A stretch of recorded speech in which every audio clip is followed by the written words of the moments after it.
জাতির উদ্দেশ্যে ভাষণ, আদালতের রায় পর্যন্ত ধৈর্য ধরার আহ্বান প্রধানমন্ত্রীর। ঢাকা সহ সারা দেশে আজ বিক্ষোভ মিছিল করবে ইসলামী আন্দোলন। শাটডাউনকে পুঁজি করে সহিংসতা সৃষ্টি সহ্য করা হবে না বললেন ওবায়দুল কাদের। কোঠা আন্দোলন, সারা দেশে কমপ্লিট শাটডাউন কর্মসূচি আজ। গাজায় ইসরায়েলি হামলায় 81 ফিলিস্তিনি নিহত। এরপর আরো জানিয়ে দিচ্ছি বাইডেন করোনায় আক্রান্ত। এতক্ষণ শুনছিলেন সংবাদ শিরোনাম, এবার বিস্তারিত। তার আগে বন্ধুরা, আপনারা কে কোন জেলায় থেকে দেখছেন অবশ্যই কমেন্ট করে জানাবেন। নিত্য নতুন দেশি বিদেশি সংবাদ পেতে অবশ্যই আমাদের চ্যানেলটি সাবস্ক্রাইব করবেন এবং ভিডিওগুলো শেয়ার করবেন। ধন্যবাদ। এখন থাকছে বিস্তারিত। কোঠা সংস্কারের দাবিতে আন্দোলনরত শিক্ষার্থীদের সর্বোচ্চ আদালতের রায় পর্যন্ত ধৈর্য ধরে অপেক্ষা করার আহ্বান জানিয়েছেন প্রধানমন্ত্রী শেখ হাসিনা। আদালতের শিক্ষার্থীরা ন্যায় বিচার পাবেন উল্লেখ করে শেখ হাসিনা বলেন, কোঠা সংস্কার আন্দোলনে সব হত্যাকাণ্ডের ঘটনার ন্যায় বিচারের সাথে বিচার বিভাগীয় তদন্ত করা হবে। আজ বুধবার সন্ধ্যায় 7:30টায় টেলিভিশন ও বেতারের মাধ্যমে জাতির উদ্দেশ্যে দেওয়া সরাসরি ভাষণে এসব কথা বলেন প্রধানমন্ত্রী।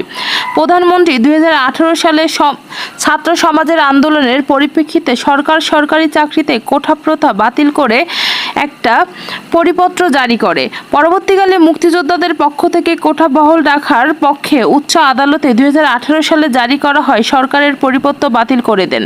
সরকারের পক্ষ থেকে পরিপত্র বহাল রাখার জন্য সর্বোচ্চ আদালতে আপিল করা হয় এবং মহামান্য আদালত শুনানি দিয়ে দিন ধার্য করেন। এ সময় আবার ছাত্ররা কোঠা সংস্কারের দাবি নিয়ে আন্দোলন শুরু করেন।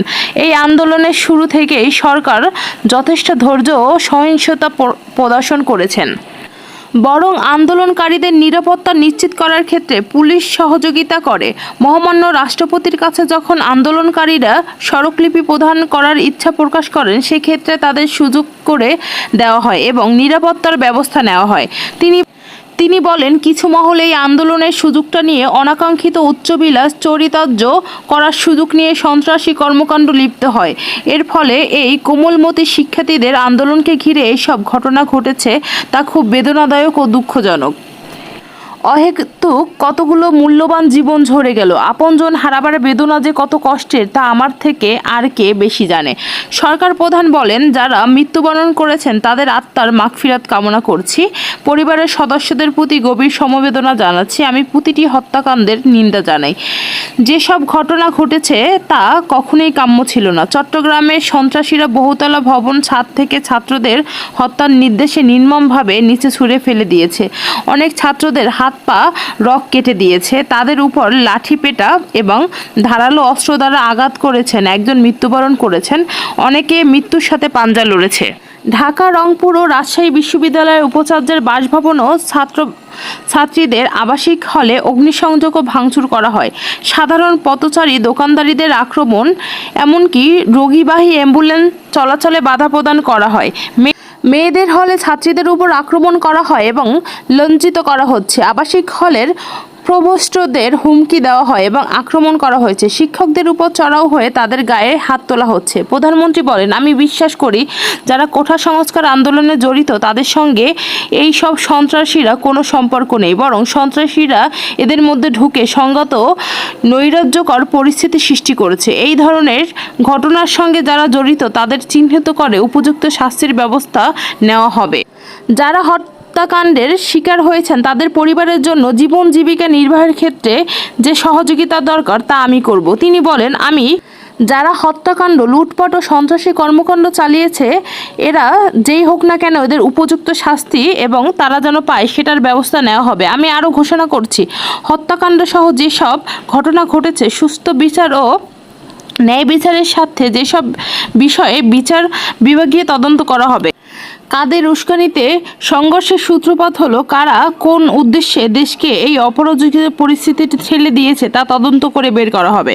আন্দোলনের কোমলমতি ছাত্রছাত্রীদের নিরাপত্তা ও তদন্ত উদ্বিগ্ন জানিয়ে প্রধানমন্ত্রী বলেন, এই সন্ত্রাসীরা যে কোনো সময়ে সংঘাতের পরিবেশ তৈরি করে তাদের ক্ষতি সাধন করতে পারে। তাই শিক্ষার্থীদের পিতামাতা ও অভিভাবক শিক্ষকদের প্রতি আমার আবেদন, তারা যেন তাদের সন্তানদের নিরাপত্তা বিষয়ে সজাগ থাকে। তিনি আরও বলেন, সরকার হাইকোর্টের রায়ের বিরুদ্ধে সর্বোচ্চ আদালতে আপিল করেছেন। আপিল আদালতে শুনানির দিন ধার্য করা হয়েছে। শিক্ষার্থীদের কোনো বক্তব্য থাকলে তা শোনার সুযোগ সৃষ্টি করে দিবেন আদালতে। এই আইনি প্রক্রিয়ার মাধ্যমে সমস্যার সমাধান সুযোগ রয়েছে। এই আইন প্রক্রিয়া সমাধানের সুযোগ থাকা সত্ত্বেও রাস্তায় আন্দোলনে নেমে সংঘাতের সুযোগ করে দেবেন না। সর্বোচ্চ আদালতের রায় আসা পর্যন্ত ধৈর্য ধরে অপেক্ষা করায় আমি সবাইকে বিশেষভাবে অনুরোধ জানাচ্ছি। আমার বিশ্বাস, আমাদের ছাত্র সমাজ উচ্চ আদালত থেকে ন্যায্য বিচার পাবে, তারা হতাশ হবে না। কোঠা সংস্কারের দাবিতে আন্দোলনরত নিরীহ ছাত্রছাত্রীদের উপর হামলা ও হতাহতের প্রতিবাদে আজ বৃহস্পতিবার রাজধানী ঢাকাসহ সারা দেশে বিক্ষোভ মিছিল করবে ইসলামী আন্দোলন বাংলাদেশ। বৃহস্পতিবার বিকেল ৩টায় রাজধানীর বাইতুল মোকাররমে উত্তর গেট এবং সারা দেশের জেলা ও মহানগরে বিক্ষোভ মিছিল কর্মসূচি পালন করা হবে। বুধবার বিকেলে পল্টন সহ দলীয় কার্যালয়ে চলমান রাজনৈতিক পরিস্থিতি পর্যালোচনা করে সবাই ইসলামী আন্দোলন বাংলাদেশের আমির মুফতি সৈয়দ মোহাম্মদ রেজাউল করিম এর কর্মসূচি ঘোষণা করেন।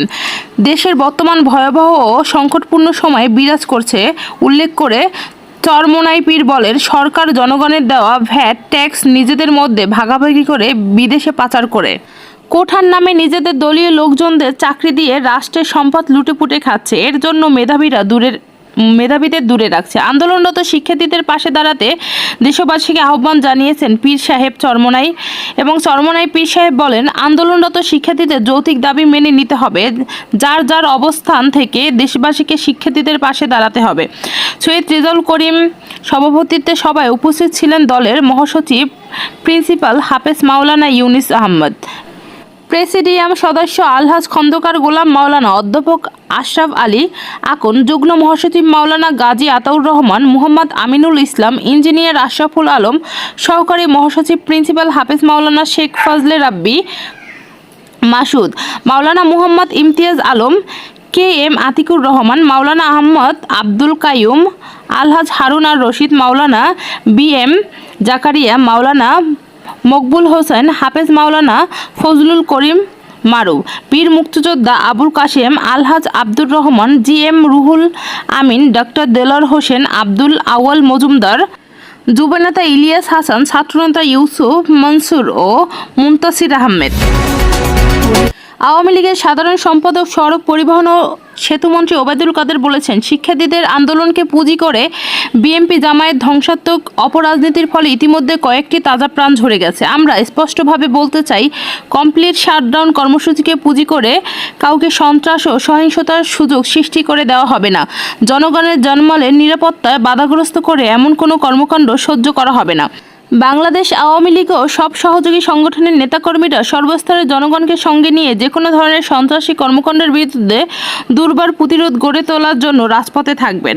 বুধবার রাতে এক বিবৃতিতে এসব কথা বলেন তিনি। বিবৃতিতে আওয়ামী লীগ সাধারণ সম্পাদক বলেন, বঙ্গবন্ধু কন্যা শেখ হাসিনা জাতির উদ্দেশ্যে দেওয়া ভাষণে সবাইকে ধৈর্য ধারণ এবং সহনশীল আচরণ করার আহ্বান জানিয়েছেন। একই সঙ্গে তিনি উচ্চ আদালতের রায় ঘোষণা না হওয়া পর্যন্ত ধৈর্য ধরার জন্য শিক্ষার্থীদের প্রতি আহ্বান জানিয়েছেন এবং আশাবাদ ব্যক্ত করেছেন, আমার বিশ্বাস, আমাদের ছাত্র সমাজ উচ্চ আদালতের ন্যায় বিচার পাবে, তাদের হতাশ হতে হবে না।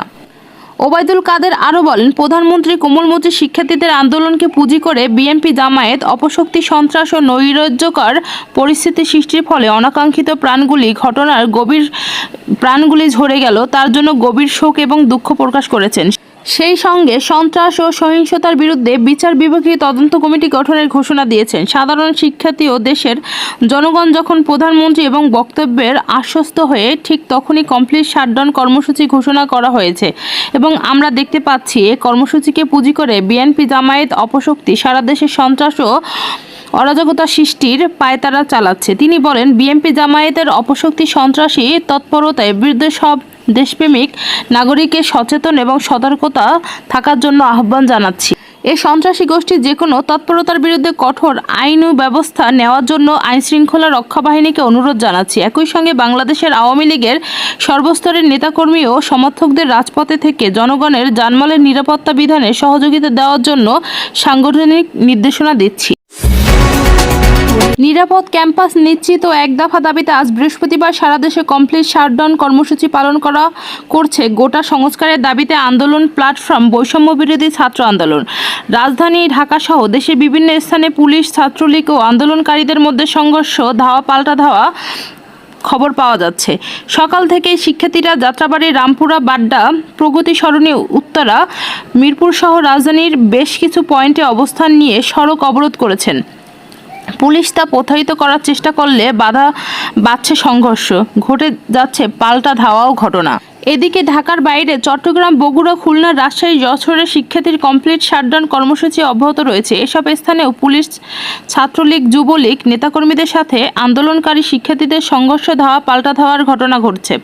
বৃহস্পতিবার সকাল থেকেই যাত্রাবাড়িতে ঢাকা চট্টগ্রাম মহাসড়ক অবরোধ করে বিক্ষোভ করছেন আন্দোলনকারীরা।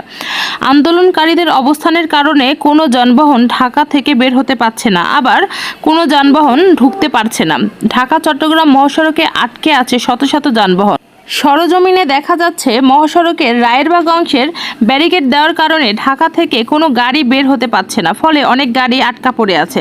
অন্যদিকে রাজধানীর যাত্রাবাড়ি এলাকায় রাতে পুলিশের সঙ্গে কতিপয় আন্দোলনকারীদের দফায় দফায় সংঘর্ষ হয়েছে। বুধবার 17 জুলাই রাত 10টা থেকে উভয় পক্ষের মধ্যে দফায় দফায় ধাওয়া পাল্টা ধাওয়া চলছে। এরপর হানিফ ফ্লাইওভারের টোল প্লাজারে আগুন দেওয়া হয়েছে। সকাল 11টার দিকে রাজধানীর রামপুরা পুলিশ বক্সে আগুন দেওয়ার ঘটনা ঘটে। 11:30টার পর থেকে বাংলাদেশের টেলিভিশন 2 ও 3 নম্বর গেটের সামনে সড়ক আন্দোলনকারীদের পুলিশের সঙ্গে ও আওয়ামী লীগ, যুবলীগ নেতাকর্মীদের ধাওয়া পাল্টা ধাওয়া ঘটনা ঘটেছে এবং তা চলতে থাকে।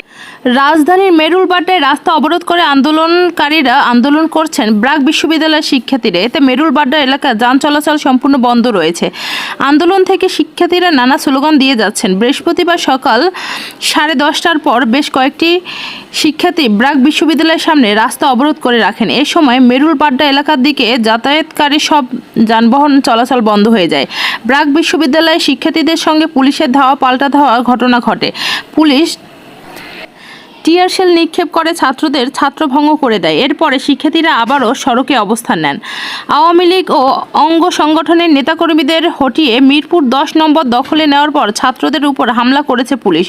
ছাত্রদের সঙ্গে পুলিশের ধাওয়া পাল্টা ধাওয়া সংঘর্ষ চলছে।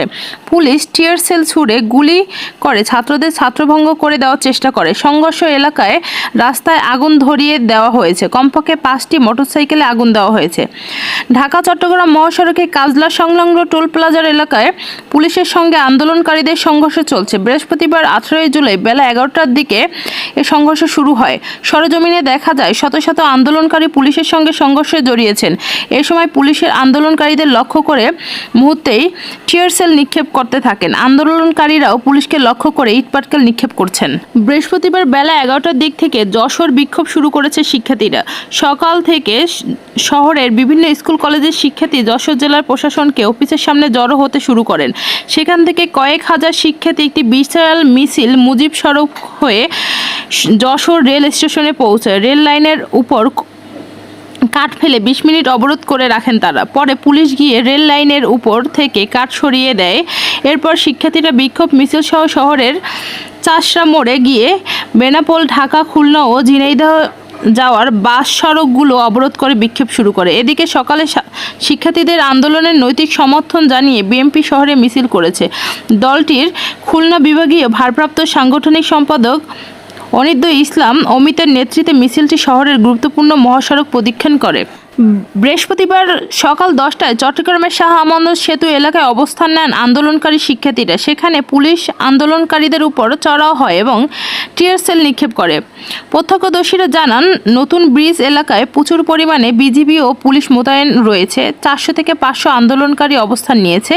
যান চলাচল করছে না, সড়কে গাড়ি ঘোড়া নেই বললেই চলে। আন্দোলনকারীরা বিভিন্ন স্লোগান দিচ্ছেন। সকাল 11টার দিকে পুলিশ আন্দোলনকারীদের উপর চড়াও হয়। এ সময় শিক্ষার্থীদের লক্ষ্য করে টিয়ার সেল ছোড়ে পুলিশ। শিক্ষার্থীরাও পাল্টা ইটপাটকেল ছুটতে থাকে। এ সময় পুরো এলাকায় রণক্ষেত্র পরিণত হয়। টিয়ার সেল ধোঁয়ায় অনেক শিক্ষার্থী অসুস্থ হয়ে পড়েছেন, তবে আন্দোলনকারীরা অবস্থান ছাড়ছেন না।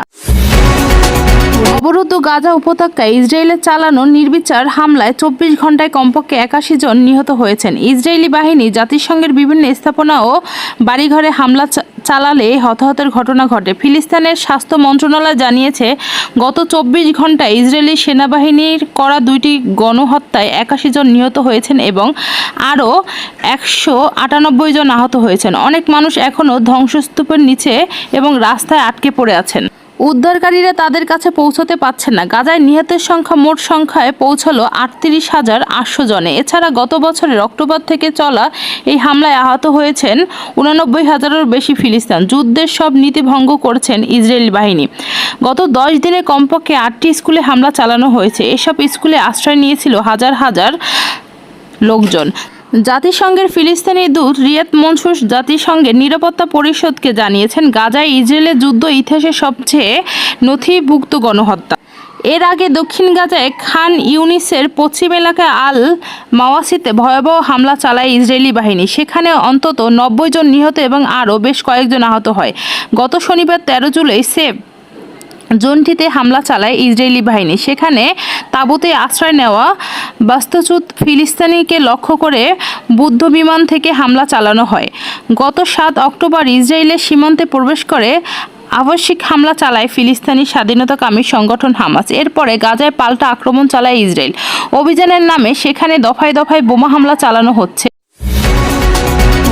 মার্কিন যুক্তরাষ্ট্রের প্রেসিডেন্ট জো বাইডেন করোনা ভাইরাসে আক্রান্ত হয়েছেন। বুধবার নাভাদা অঙ্গরাজ্যের লাস ভেগাসে নির্বাচনী প্রচারে গিয়ে তার শরীরে করোনা শনাক্ত হয়। হোয়াইট হাউসের বরাত দিয়ে মার্কিন সংবাদ মাধ্যম সিএনএসের প্রতিবেদনে বলা হয়েছে, বাইডেন করোনার মৃদু উপসর্গে ভুগছেন। করোনা শনাক্ত হওয়ার পর মার্কিন প্রেসিডেন্টের ব্যবহৃত উড়োজাহাজ এয়ারফোর্স ওয়ানে করে ডেলাওয়ার অঙ্গরাজ্যের উদ্দেশ্যে রওনা দেন বাইডেন। সেখানে নিজ বাড়িতে সঙ্গনিরোধে থাকেন তিনি। নাভাদা থেকে উড়োজাহাজে ওঠার আগে তিনি সাংবাদিকদের বলেন, আমি ভালো বোধ করছি।